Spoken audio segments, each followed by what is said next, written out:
right, let's get to work on this mini bike. I recommend you guys keep your mini bike clean so rust does not form. Also, another thing you should do, check the oil consistently. Make sure you're not running low so you don't blow up.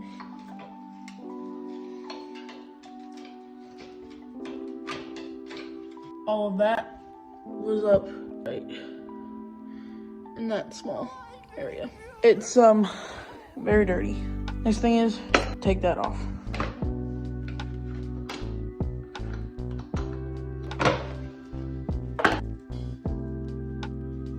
Now check the oil. Good. We'll need an oil change soon. Now I've got to take off the air filter. There we go. Nothing too bad. That'll be it. Thank you for watching.